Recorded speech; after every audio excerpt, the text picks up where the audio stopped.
Good morning. I'm Matt Driskill, editor of Asian Aviation Magazine and AsianAviation.com. Welcome to the latest In Conversation. Today we're speaking with Ian Moore. He's the Chief Commercial Officer at VistaJet. Ian, welcome to In Conversation. Thanks for joining me.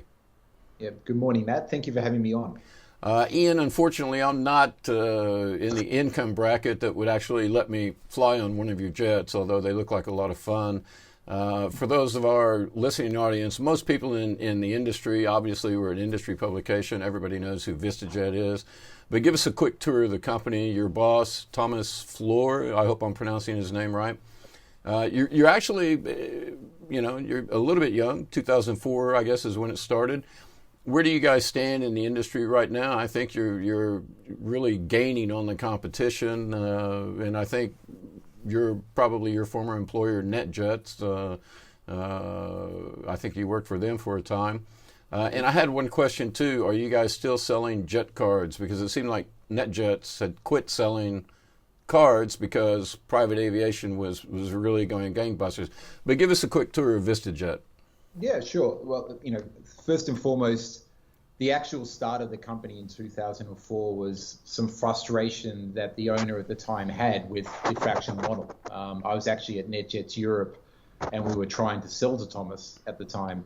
But he had an asset financing background and was too sharp on knowing how a fraction would work. He obviously wanted to know, if I buy the fraction, can I sell it in the open market, et cetera, because he knew about asset finance values and how to make or sweat that equity whenever we put it into an asset. So the company is really born on some of the what we consider to be imperfections of the aviation or private aviation market, and that's either through ownership or fractional.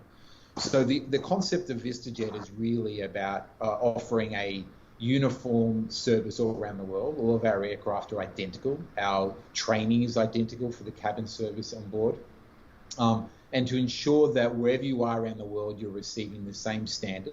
Obviously, the cabin experience can be tailored to your needs, but the idea was to ensure that you knew exactly what you want to get around the world. And in 2004, and frankly, even in 2021, we're the only operator in the world that has that uniformity across our fleet in all continents around the world. So that was the first thing that we wanted to do, be truly global, and we've achieved that over the 17 years that we've been operating. The one thing that I think really differentiates us, though, is that we bought all our aircraft and we own all our aircraft. And that enables us to ensure that we can provide a very transparent and forecastable financial model for our customers. They know exactly what they're going to get from a service, and they know exactly how much it's going to cost on the finance side. And that was the one thing that was severely lacking in 2004. And that was really the driver of the business. And that's what Thomas really instilled in me when I came from the fractional side, to really provide that transparency and forecastability for our customers, to know exactly what you're going to get and exactly know how much it's going to cost you. So that's been the big driver of our success, being global and being transparent. And then the final point is our service. And I think that's something that we're differentiated, as this is a trade publication. I think we're well known for our service across the board, and we're able to do that because we're not targeting the 50 hours or less customers in the world. And you mentioned the jet card business, and I think it's not just NetJets, it's actually quite a few operators around, particularly North America, that have turned off the tap of that smaller business because, simply put, it's about number of customers per aircraft. It's not really the size of your fleet. It's really in the number of customers per aircraft that you're putting into the business. And I think a lot of people have been caught out, like not just our industry, but almost all industries across the world on the supply side, that the increase in demand for the product in aviation in particular has been met with a severe constraint on the supply. And that's the reason why jet cards, the smaller chunks of hours with guaranteed availability, have been turned off. We don't offer that. We offer really customers who fly 50 hours per year or more, and they enter into a multi-year contract. So we haven't reached that point where we're oversold. And that's been really exciting that we're going to be able to grow into that. But we've also taken a lot more aircraft as well. We're taking 19 new aircraft, of a fleet that's already 78 large as it stands today. So we knew this demand was coming. We put the orders in last year. And we feel very well placed for the increase in demand that we feel is going to happen in 2022 and beyond. Yeah, let me jump in there because I was talking to Gary Dolsky actually at MetroJet in Hong Kong. He was very complimentary of VistaJet actually, by the way, so you might throw some business his way. Thanks, Gary. Business jets, it was funny, when I talked to David Dixon in Hong Kong, for example, or Gary in Hong Kong, for example, they were saying, well, we're having trouble moving jets around and so on and so forth, but it was hard on owners at that time. But it seems like private aviation is really taking off. You've got the corporate flyers who they're doing a deal, they're doing a takeover, they need to fly from New York to California or London to Switzerland or Milan or whatever, and they need to move a team there, but they don't want to expose them to the public on commercial flights. So give us an idea. I mean, I think it started off slowly at the first of the pandemic, and then it's sort of taken off. And then also give us an idea of what VistaJet has had to do to deal with COVID. For example, you mentioned that you were taking delivery of airplanes, but how hard is it to take delivery when you have quarantines, you have border closures, things like that? I mean, there's a lot involved. You don't just, it's not like buying a car, but there's a lot of paperwork and a lot of in-person meetings involved in taking delivery of just one aircraft.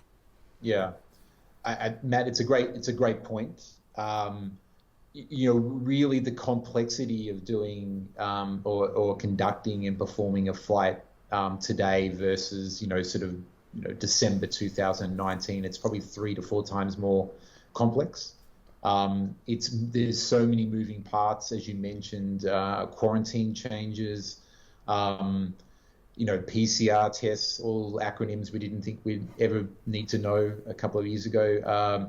And then you have, just the health of your crew and the health of your customers. And then you have the routine challenges that private aviation bring you anyway, which is, aircraft braking or having crew duty challenges or whatever it may be. The complexity of flying privately has probably I believe has skyrocketed in the last 18 months. And that has really meant that people are moving towards trusted operators. And experience has been what's been driving a lot of the success on the VistaJet side, because we're global, not just in name, but we're also global in our experience. All the countries we've visited, we haven't visited them once. We've gone there multiple times, and we've gone to these locations throughout the pandemic. So we know who to talk to. We have great confidence as an operation going to these different locations, and that's where scale has been a real important part of our ability to learn from this pandemic and learn quickly. And I think it's really important to mention, no one knew what to do in April, and May last year, right? We were all working on rules that were changing literally by the hour. It was incredible, and hats off to all the industry for its ability to be so adaptable during that period, because we were still flying, we were still conducting supply chain relief. We were doing empty legs for relocation of stranded nationals around the world as well. So the industry itself, and VistaJet in particular, was very much focused on being part of a community. As we've built up that experience, we've got used to what is a COVID world now. I'm not sure if how long it will be before we'll be able to operate freely. But I think the demand for what private jets can bring, and the experienced operators, how safe they can be able to operate those flights, is what's really driving the demand today. And you mentioned business and you mentioned commercial flying. It's not just not wanting to have their executives at risk being in sort of the mass public. It's also obviously the great collapse of commercial routes in general. And that is that they will come back, but they will come back in a different way. I mean, I was listening to a podcast the other day talking about whether or not, business class and first class will come back, or whether or not there's a great investment in sort of premium economy as being the next business class, because that's how they can make money. So it's going to be some interesting changes on the commercial side that will have an effect on what private aviation can do, and maybe it might be beneficial to what private aviation can do. The ultimate, at the end of the day, private aviation usually was getting you from point to point. That was a big advantage of, and I think a lot of commercial operations up to 2019 was doing a lot of that as well. So it's going to be an interesting time. We're really confident that we have COVID under control in terms of how to operate in these regions, and we do that because of hard work and experience we've got over the last 18 months. But we're really positive, not just on the VistaJet business model and our global footprint, but also the industry as a whole, that the demand we're seeing today is going to stay in 2022 and beyond, because we've seen, 18 months is a long time. It's not a 1 month trend breaker, right? 18 months forms habits, and those habits have really been set in concrete in the last 18 months. Yeah, I should have been to about 10 different countries between now and 2019, and I was at the Singapore Air Show in 2020, and it was just dead. And I had probably 7 or 8 trips planned around Asia. I was supposed to go to Japan twice, and a few other countries, and it is amazing. To deal with COVID itself, I'm assuming that all your cabin crew is vaccinated and all of that, and cockpit crew and everybody. I mean, have you guys gone through that whole process?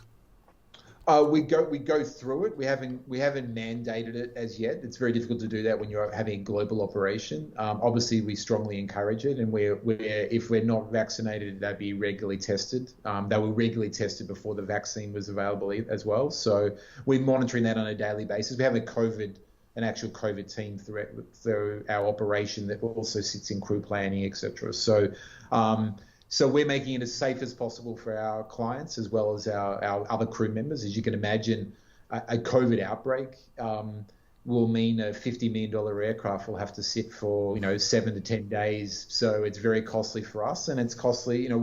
I'm very lucky to work for a company that has a very hands-on crew. They join VistaJet because they want to fly, and they want to fly a lot, and they want to see the world.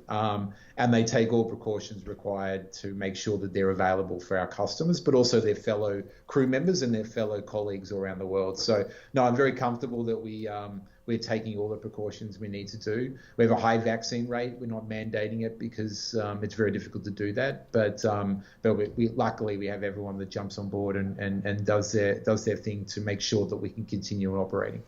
You mentioned that everybody wants to be flying, and you can't leave the airplanes on the ground. I actually did a TV interview with a station here in Singapore, and they were asking me about jet fuel prices, and I said, look, right now, any CEO of any airline would gladly pay the fuel price right now if he could get the plane in the air, because the longer that plane sits on the ground, they're not making money, they're losing money, and they've had high jet fuel prices before.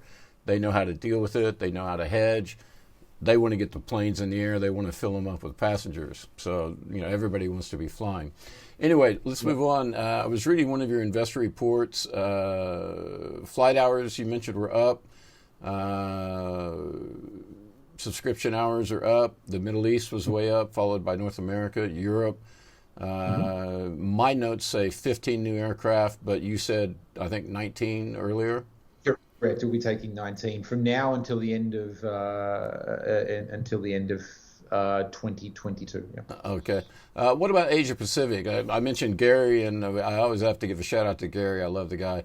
How is your business in Asia Pacific? Sure.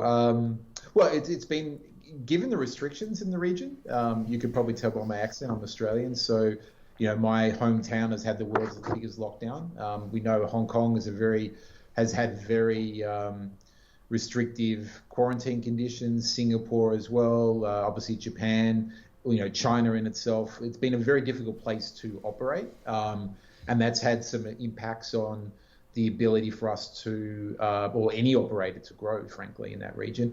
What I've been, frankly, incredibly encouraged about is the growth in our membership base in 2021. We're up about 27%. on a number of new members coming on board compared to the first half of 2020. And why I'm impressed with that is because with our program, you enter into a 3-year commitment. So these are people in the first half of this year, even with a lot of the lockdowns that have been going on for quite some time, they were committing on a 3-year basis. So they really made the decision that they wanted to come to VistaJet, and they wanted to make sure they had guaranteed availability to be able to move freely around the world. So those numbers for us, considering the real restrictions in Asia, we're really, really happy with that. And I think those numbers really, really show what our business model means to that part of the world. Well, I mean, put COVID aside for a minute. I mean, even pre-COVID, was Asia Pacific somewhere that Thomas Floor was saying, we got to be there, we got to move there? Because it's not the easiest market in the world to get slots, for example. I mean, if you want to, you're a tycoon, and I used to live in Hong Kong. I lived there for 10 years. And you're a tycoon who wants to fly to Phuket or Bali for the weekend. You might be able to get a landing slot, but it's at 4 o'clock in the morning or 3 o'clock in the morning. You have trouble finding a place to park your plane. I mean, Southeast Asia, Asia Pacific, not the easiest. I think Bill Gates famously one time complained because he was having to file a flight plan 3 weeks, 2 weeks, a month ahead of trying to get into China. So it's not the easiest place in the world for business aviation. How do you guys view the region? I think that creates the opportunity for a company like VistaJet, because we're not Bill Gates going to China for the first time, right? So each one of our customers, when they come on board, they jump on the back of all the experiences we've had over our 17 years of operation. And Asia is a challenging place to operate. And it's actually challenging if you're a new aircraft owner as well, right? You have to build up your experience. Obviously, you have pilots, etc., that are able to help, bridge that gap. But it really becomes more of a challenge for every operator around the world to go into a new region. So it almost creates a moat around our Asia Pacific business, because we've had experience there for some time and we know what to do. And I think, again, do you want to put tens of millions of dollars down in an aircraft that may have problems parking? Or would you rather that be VistaJet's problem and just buy a couple of 100 hours from us and pay an hourly rate and just let that aircraft land, and then you just go to your meeting or you go to your holiday and let us worry about where we park that aircraft? So that's our cost. So those complexities of Asia actually, I think, are a unique selling point for our business and our business model. But what I love about the Asia region is, traditionally, first of all, you have to fly a good couple of hours to get to different locations. There's lots of water in the region, so it's good that you have to go 2 or 3 hours, because frankly, that's where private aviation makes sense. You talked about aircraft being on the ground and how commercial operators want them to fly. Well, we all want them to fly as long as they possibly can, because the cheapest thing you can do in aviation is actually fly. So ultimately speaking, Asia has a unique advantage in the fact that it's has nice flight lengths that make sense for a company like ours. But finally, why Thomas himself is encouraged, and why I'm also personally encouraged about Asia, is our Global 7500. This aircraft has great demand already from that part of the world. It goes to a lot of different locations now direct because of its great flight length. And because of the extra cabin space it provides. It's a real game changer for the ultra long range. And Asia is one of the regions that has an ultra long range profile. So we're super excited about that, and we're patient. We understand the restrictions that are in place right about now, and that in that part of the world. But we're so excited about the aircraft types we have and how they'll plug and play beautifully into a market that we feel is ripe for super long range flying with the Global 7500. So yes, Asia is a big part of our growth profile. It always has been, but I would say even more so. But we're patient, because we know it may take maybe another 6-12 months before we can do it. Yeah, I have a comment. I mean, in your answer there, you were talking about some things that really were interesting to me, because, if I'm a ultra high net worth individual, in other words, a super rich guy, Why would I buy a jet? Why would I buy a yacht? Because you know what they say about yachts, it's a hole in the water through which you pour money. And to me, actually buying it, my wife used to work with some people at LVMH. Yep. And Bernard Arnault, I think at one time he had a private jet and he got rid of it. And he said, you know, why should I own this thing and pay the pilots and pay for all this when I can just charter a flight or, you know, avail himself of your service or someone else's? And, you know, it just didn't make sense. And are you seeing the ultra high net worth individuals making that shift, or is it still sort of that they want to be Jeff Bezos with the rocket and all of that, and they have to have the latest Gulfstream or the latest Bombardier or the latest whatever? I mean, are you seeing people shift away from actually owning the asset to your service? Yeah, definitely. The shared ownership model, I think, particularly with younger generations coming through, is just part and parcel of the sort of Uber generation that are coming through, right? So they're understanding shared ownership and the advantages. I mean, we give our customers 365 days a year coverage, right? You know, you buy your own aircraft, doesn't matter how many millions you buy, you know, you'll have to buy multiple aircraft to have that kind of coverage in itself. So I think, depending on where you are around the world, I think our success rate in places like Asia, I would say India, Middle East is higher because there's not as much legacy aircraft ownership already. So you're able to convince people when they're first dipping their toes into private aviation, rather than maybe the US model, which has more depreciation advantages and more of the legacy of aircraft ownership. But what we have in North America is an interesting combination of pressures on the bottom line, just from shareholders, but also activist shareholders looking at balance sheets and saying, why do you have a depreciating asset on your balance sheet when you can optimize that cash and put it into the business? So you're having more investors putting pressure on companies not to have a fleet of aircraft. And that's also pushing the trend, and that's why we've been very successful in the US, because, again, we don't sit on your balance sheet. We're very forecastable. We're a CFO's dream. You know exactly what it's going to be. We're also a shareholder's dream because you're not wasting capital being tied up in an aircraft. So there's always going to be that element of I dreamt always to own my own aircraft. I wanted it. I'm going to get it. I can afford it. That's fine. But there's so much of this market made up of people that fly an aircraft 150, 200 hours a year. And it just makes zero financial sense to own an aircraft to that. And the dream of, I will charter the aircraft out when I don't use it. That sounds great until you realize that everyone wants to fly at the same time, including you. So the aircraft and, the charter flying is always seasonal, and it's always affected when you want to use it. Same with the yacht. Well, and it's a lot of work too. Yeah, absolutely. And very thin margins as well. So I think, our success is being born on the back of, a global service, a business model that really attacks aircraft ownership, and a market, an addressable market in general, that is made up of a lot of fragmented 1, 2, 3 aircraft owners. So we're super excited about where our business model can be throughout this decade. And again, there's always going to be a place for a person who really wants to own their own aircraft because they've always dreamt of having one. Well, I love the movie. I don't know if you ever saw it, Barbarians at the Gate, about the RJR Nabisco takeover, and people were complaining about RJR Nabisco had this fleet of corporate aircraft, and in one scene, it was the CEO's dog was sick, so the private plane was flying him back to New York to go see the vet.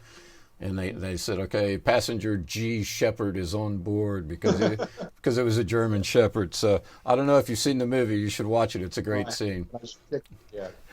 Anyway, quick question. VistaJet bought Apollo jets this year. Is that right? Mm-hmm. Red Wing in 2020, JetSmarter before that. And then again, you've announced plans to take a lot of airplanes over the next couple of years. Any other acquisitions you want to announce today? No, nothing I want to announce today. I'd be stealing someone's thunder if I was. No, we haven't got anything planned as yet, but we're always looking. The reason why we're looking is we feel it's a very fragmented market. We are very encouraged by the market indicators we're getting as a company and we're seeing as an industry. So it is a industry that's ripe for consolidation. We said that pre-COVID, and I think COVID has had some impact on companies. Although we're in a boom time today, let's be honest, Q2 and Q3 of last year was very tough for a lot of companies, and so therefore seeing an opportunity where companies can consolidate and do a bit of M&A, I think makes sense on the long term. So no, we're always on the lookout for both aircraft. So we're looking very much on the supply side, and we're looking, always looking on the demand side. We're a growth company, so we're always looking to consolidate those areas. But nothing I can announce today. But one thing I would mention, by having Apollo, we also had Talon Air, which came in with the Apollo purchase. By getting Red Wing on board, and the speed at which we've been able to bring them under the XO brand and utilize them with the XO membership model that we have, we're strongly encouraged about where that business in itself can go. And we really just started on this journey. We're a 17-year-old operation, so we have the experience, but we feel like it's the first day of school again. We're that excited because the opportunities are there, and I'm sure our competitors feel the same way. It's a rare time where private aviation leads a recovery, and we feel like we're in that position now. I want to combine a couple of questions, actually. You don't lease planes, right? You just buy them outright? Ourselves? No, we own all our aircraft. Okay. There's some leasing on the XO side that we do, and where we like to own the aircraft. That's sort of, again, Thomas Fall's background is asset financing, so he does have through ownership. But we'd always look at different models that we can do to sort of look at our capital structure. But as a traditional rule, the majority of our aircraft are owned. Okay, and let's talk about MRO, because I'm curious about that as well in the age of COVID. I mean, do you farm out all of your MRO? Do you have in-house MRO? And what kind of hoops are you having to jump through? If you've got an AOG in Bali or you've got a AOG, somewhere else, how do you get the MRO done there? What's your MRO situation? Yeah, it's a great question. I mean, we have a combination, do a little bit in-house, but obviously being a global operator, unfortunately, aircraft don't break where you want them to break, right? That would be ideal. But Bali would be a nightmare, for example. So we have approved vendors. We work with our manufacturers to make sure that we're using approved vendors. We have a maintenance team that's overlooking that centrally from our operations in Fort Lauderdale and in Malta as well.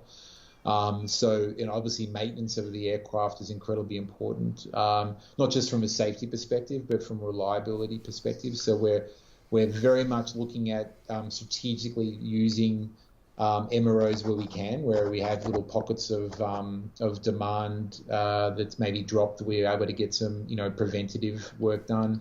Otherwise, you're at the mercy of your routine checks that you need to do, as well as any sort of unscheduled maintenance you need to do. And I think it's, pretty clear with the supply chain disruptions all around the world that that's become more and more of a challenge. And again, I think that's the advantage of going with a global operator that knows which MRO to use and in what location and what's the most efficient way of doing it. I have utmost confidence in my operation that they do that as efficiently as they possibly can. But it is more challenging than what it was pre-COVID. I mean, I said this in another interview I did a couple of days ago, getting a tire to Cairo, was a couple of hours before, and it's a couple of days now. And that's the reality of life. And all the manufacturers, all the MROs, all the parts that need to fly from one place to the other, that was a challenge pre-COVID. It's now tripled as a challenge, because not only do you need to find the way to get that part to that location, you need that part to go through the customs, all those customs checks, and frankly, there's just a real difficulty getting to locations around the world and getting your parts to get your aircraft up. So as an aircraft owner, individual aircraft owner, I can imagine it being a nightmare. At least VistaJet has great scale, and Vista Global across the group have great scale to tap into. Well, and I'm just wondering too, because again, when it became clear that COVID was not going away anytime soon, a lot of people came out and said, okay, we're moving to, when the lessor was going to take back an asset, they would say, okay, we're going to do this virtual inspection. We've hired this guy locally, et cetera, et cetera. I'm wondering, how much are you able to do virtually when it comes to the business, but also how much more needs to be done? I mean, the aviation business it's amazing to me because it's such a high-tech business that relies on reams and reams of printed paper. So when is that going to change? Yeah, I mean, we've been at the forefront of change in that in our business because it's too complex for us to stick with the fax and the whiteboard. It's just too challenging these days. So no, and one of the reasons why we did the purchase of JetSmart, it wasn't just the front end with the app, but obviously the back end technology advantages we get placed to our operations. So we're working feverishly. Our own internal systems are all electronic. It's the only way you can offer a guaranteed availability product globally. And we have 24/7 teams that rotate between Hong Kong, Dubai, London, and then New York and Fort Lauderdale and Malta. All those locations are covered so that we have people behind technology to ensure that everything's running smoothly. But no, you need technology to develop that. And again, they're probably areas that suffered when you go through downturns. And I think, let's say Q2 and Q3, any sort of technology budgets that people had in operators that were maybe a little bit smaller would have definitely parked those. And therefore they would have been left behind some of the greater, some of the larger operators that are there that would have invested all the way through that period. So the industry's getting there. But you need the entire industry to go technology crazy because if you have small little locations in more developing countries around the world, they use a fax. They don't care that you've got a whiz-bang app that does everything for you and have automated systems. They want to use the fax. So the human element always needs to be there. One of the things that on the VistaJet side, we're sort of tech supported rather than tech enabled because our customer base tends to want to deal with people, but we have technology really driving the background. And that's where we help. If we need to go to a far-flung place, which is what we do regularly, we're there and we're able to connect with, if someone wants to go analog, we can do that as well. But certainly the industry needs to find efficiency gains. I think it's been so fixated on where the true costs are. And let's be honest, the true costs are in the aircraft. I mean, the capital cost of these aircraft, they're depreciating assets. That's where a lot of the costs are going. But there's so many efficiency gains you can have from technology, not just how to operate efficiently on the ground, but how to better utilize those aircraft in the air and how to make sure that the routes you're covering are most efficient that you can possibly do. And we have a reason to focus on that, not just from a financial perspective, but also from a sustainability perspective. So I believe technology is really going to drive and become a major part of efficiency gains in the industry, and will become a must when you look at sustainability.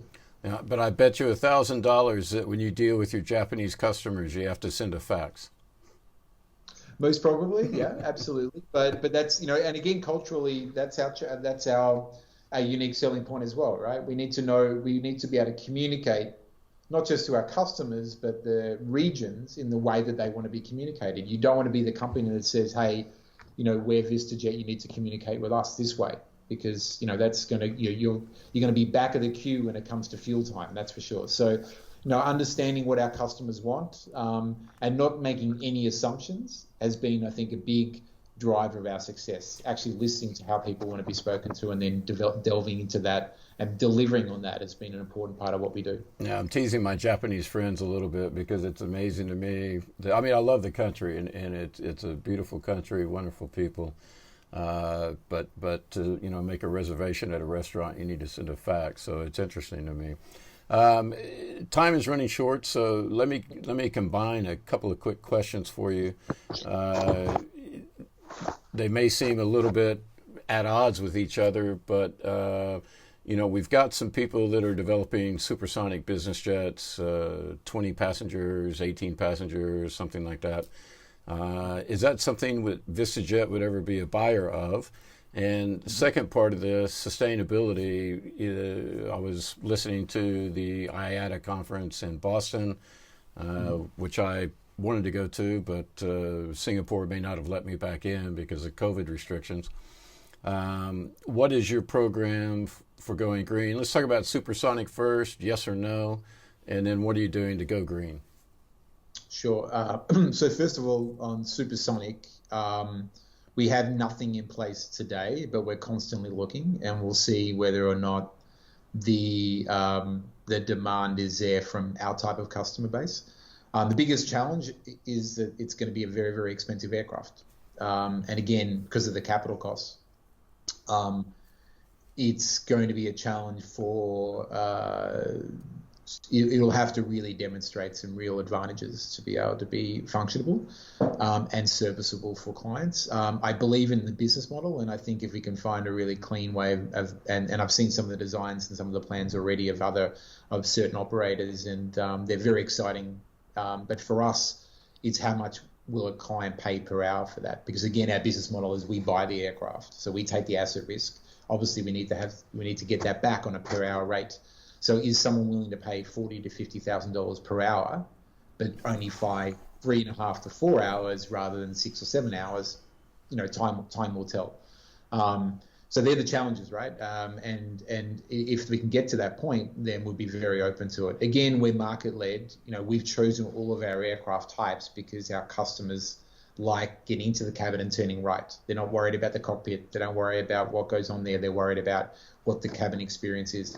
If Supersonic jets are able to provide a supreme cabin experience at the same time as providing some real value add in terms of time savings, then people will look at those hourly rates and it will make sense to them. But if you're looking at north of $100 million per aircraft, then you start to get to hourly rates that really, and without a known resale value, you don't really know what your cost per hour is going to be. So that's something we'll look at, and it'll be market led. We certainly don't shut the door on it and we're very interested in watching and seeing how that will go. And, we'll jump in if and when we think our clients will accept it.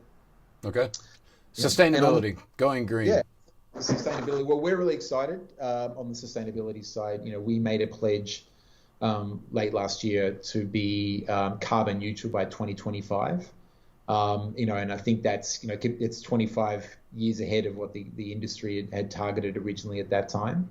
And one of the reasons why we're doing that, in fact, when was it? I think it was January 2020, which feels like a long, long time ago. We were in Davos and we introduced our 8-pillar plan that we wanted to put in place for our customers, which involved things like carbon offsetting programs, which I'm proud to say today we have over 80% of our members that signed up with that within the first 2 months of us announcing it, which just shows you just how much it's at the forefront of our clients' mind. And I'd also say the other 20% didn't sign up because they already have their own plans in their own companies. So everyone knows the importance of this. We didn't have to educate the market, which is really encouraging because we have a global customer base, so it's important. Then we announced our sustainable aviation fuel program, which we announced sort of Q3 last year. That's been very well received. Obviously, carbon offsetting you already have the carbon in the world and you're trying to offset it. The SAF program enables you to minimize the carbon offsetting, so we feel that's a big part of it. Obviously, most of our aircraft, almost all of our aircraft are brand new. I think the gains that aviation has made on making a fuel efficient aircraft in the last 20 years really goes unnoticed. So having new aircraft and having them be so technologically advanced from a fuel burn perspective, I think is an important part of our program, and the fact that we have new aircraft that's added to that. We have fuel consumption reduction technology. Again, you talked about technology, and I mentioned how that can really help from a sustainability perspective, making sure we have minimized empty legs, minimizing the routes so we don't have to be circling around Singapore or circling around London before we land. It's huge wastage that people don't really understand as adding to this carbon emission challenge. We have a fuel efficient booking system, so our customers that give us bigger notice, they're able to avail some discounts for that because we can better align our fleet, which means we have less wastage in our system. And there's other steps we're taking as well. We're looking at our own footprint as a company inside our offices, looking at renewable energy to really drive our office consumption. On top of that, we've made all renewables inside our cabin to ensure that we're having sustainability, not just looking at the fuel, but obviously looking at things like plastic inside the cabin and so forth. And we're also making ourselves accountable, which I think is really important as an industry. So we have our annual greenhouse gas accounting report that we do, which is available to our customers. And we're doing our annual climate risk report, which we're doing in 2021 this year, which will enable us to be a part of, again, being accountable for all the things that we're doing. So all these elements together, there's not one thing that any company should do, and particularly any aviation company should do. This sustainability is going to be whether or not people consider it palatable to fly in 2025, 2030. So it's really important for our industry to embrace on this.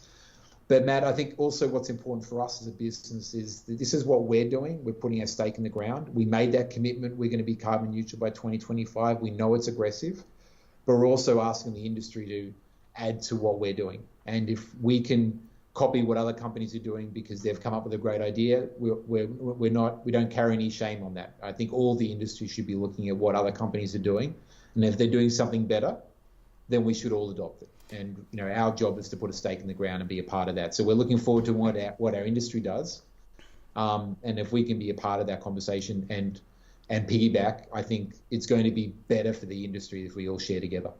Ian, I've got 30 seconds left, so it's going to be really quick. One, what's the bright spot that you're looking for in the near future, short term, medium term? And number two, who came up with the idea for the pet flying program that we saw the other day, the pet training for your cabin crew and all that? Because I think we put that up on the website. It probably got 1 million clicks. Yeah. Well, I'll go with the second one. The PET program was actually designed by our cabin crew team. They were constantly having four-legged friends on board the aircraft, and we wanted to make sure we looked after them. I'm a big dog lover, so it was easy to get past me as a gatekeeper, and Thomas himself as a dog owner as well. So it was something quite easy that we could put in place, and it's very popular with our customers. The one thing I'm looking forward to be honest. We're really excited about our results and where we've been able to perform and how we've been able to grow our business. We're really looking forward to being able to operate in places where we have minimized restrictions or none. I think we're all looking forward to that.